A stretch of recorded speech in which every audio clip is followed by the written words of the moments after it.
Chapter 1. Before Jafar. There were days when Jafar thought his wishes would destroy him. He might have been only 8 years of age, but he knew in his heart of hearts that he was destined for more.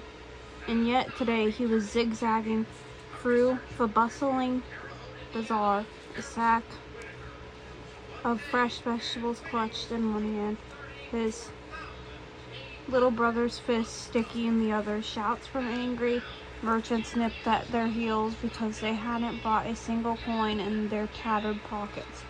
But this was routine. Sneaking from the house at cusp of dawn, darting through the stalls, snatching what they could when merchants looked elsewhere. Rohan was sobbing and falling behind. Jafar sighed. He had to do all the work, and it was starting to annoy him as he turned a sharp right and squeezed between the two massive carts, doubling back to pull Rohan into the shadows with him. And now there was sand in his sandals while Rohan was trying hard not to cry out of fear. Jafar was trying hard not to cry out of frustration. Being the eldest son of parents who were poor in more ways than one gave a child little time to be a child.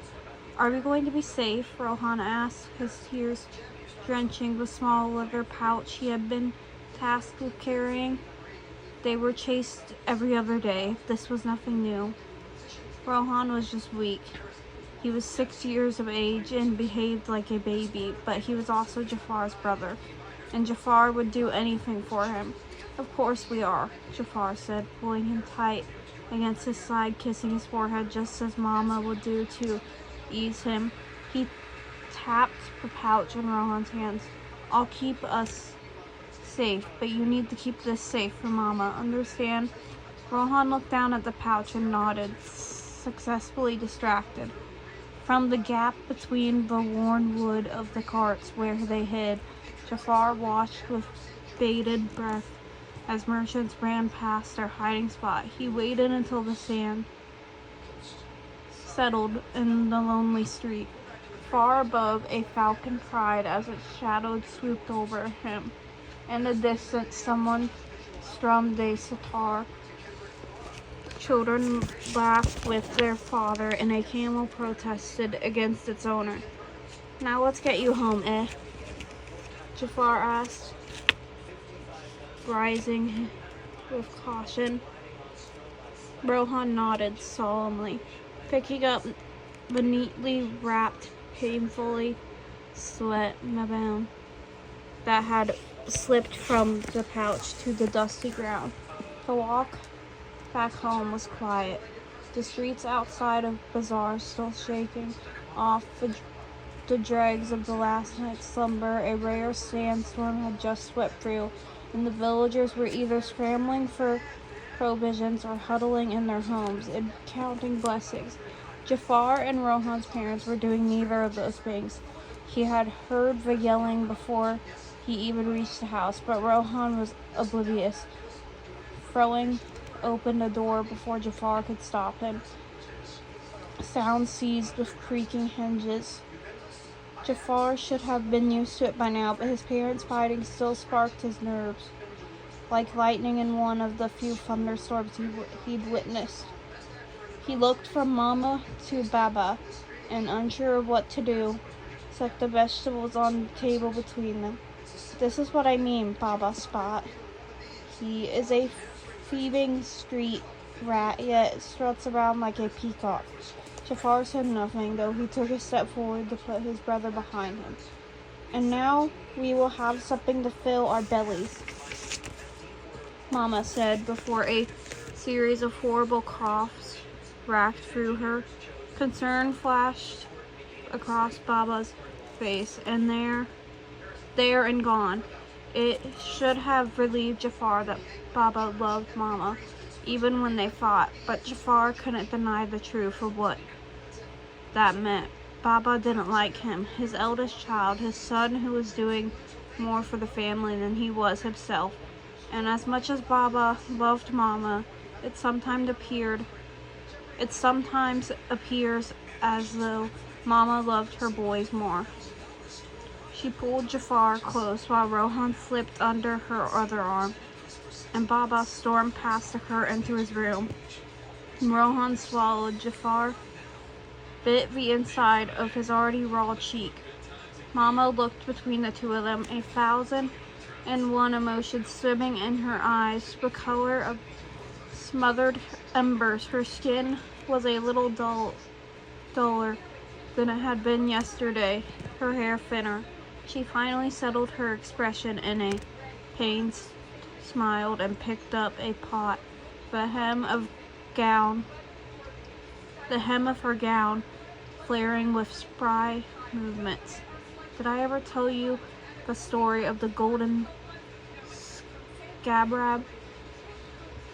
So began a new tale. Mama's usual method for distracting her boys from the world and its troubles. Jafar had found comfort in the stories once, but they did nothing to change the reality, only made it go away for a while. And Jafar didn't think he was a little boy anymore, and he might have stolen the food they would eat tonight and had eaten every night for the past however long. But it was still more than his father had done.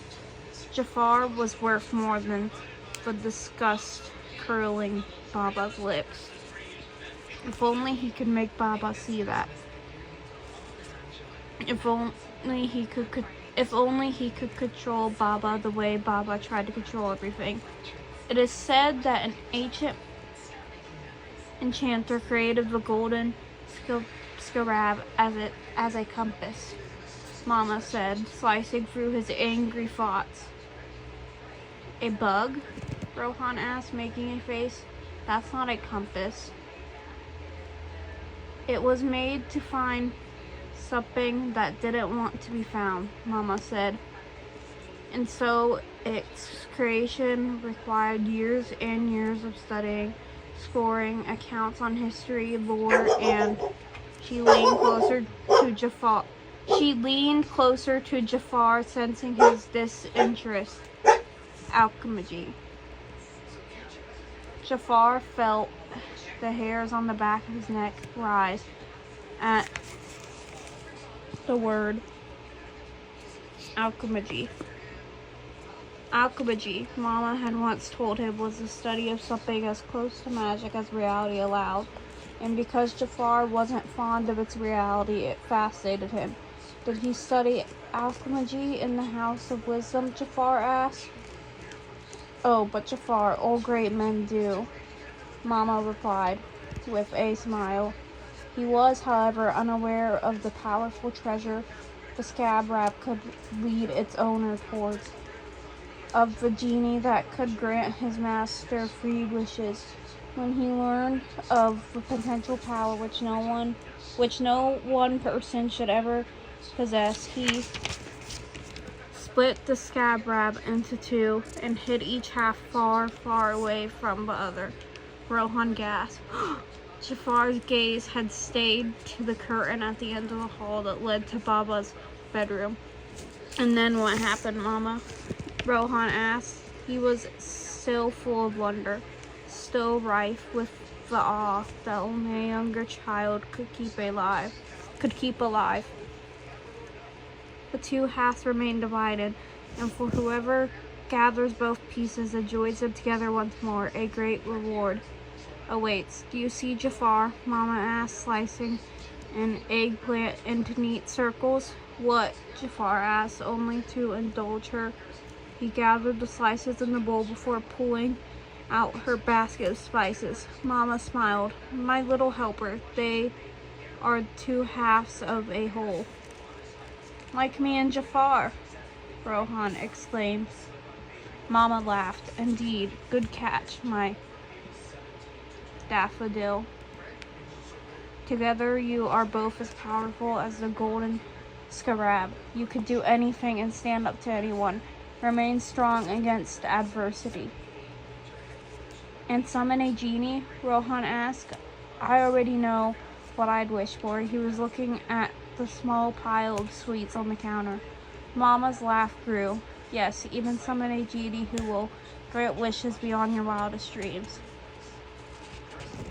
Jafar wished he could dream. Jafar wished he could control the world around him. He wished he had clung to his mother's stories more, appreciated the distractions for what they were, little morsels of escape from the reality of life in this village. He wished he had better shown her how much he loved her, because it wasn't even 3 days later when her body was cold and the sands were smoothed over her grave.